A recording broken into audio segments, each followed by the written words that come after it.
Chicken रे सुनुम दुल काते नोंका भाबते तेहिᱧ दो रेसिपिᱧ बेनावा। जोहार गे सानाम को आर मिदटांग नावा भिडियो रे।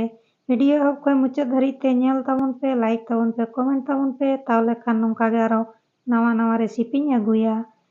ᱛᱚ ᱱᱚᱛᱮ ᱠᱚᱲᱟᱭ ᱨᱮ ᱥᱩᱱᱩᱢᱤᱧ ᱞᱚᱞᱚ ᱫᱚᱦᱚ ᱞᱮᱫᱟ ᱟᱨ ᱢᱤᱫᱴᱮᱡ ᱠᱟᱛᱮ ᱡᱚᱛᱚ ᱪᱤᱠᱮᱱ ᱨᱮᱱᱟᱜ ᱯᱤᱥᱤᱧ ᱮᱢᱟᱣ ᱠᱟᱣᱫᱟ ᱟᱨ ᱵᱟᱱᱟᱨ ᱫᱷᱟᱨᱮ ᱩᱞᱴᱟᱹ ᱯᱟᱞᱴᱟ ᱠᱟᱛᱮᱫ ᱤᱧ ᱵᱷᱟᱡᱟᱭᱮᱫᱟ।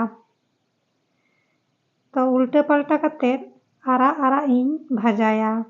नितो दो आरा भाजा हुई कना सुनुम खो इñ रकाबा। फोड़ोरिñ एमावदा जीरा तेजपत्ता और रोहड़ मरीच और इñ एमावदा पेंयाज भाली भाबतिñ भाजा ñoगा।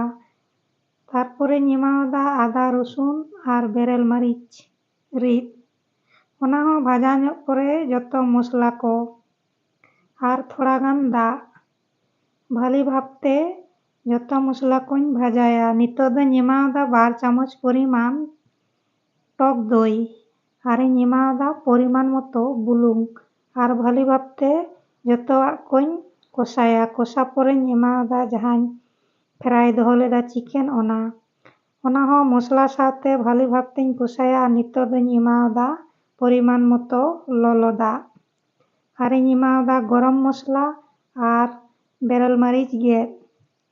बस ढाकना कातेद इñ दोहो कागआ। इसिन लेन खाय गे जम लगिद ते रेडी। तो रेसिपि चेलका हुई कना।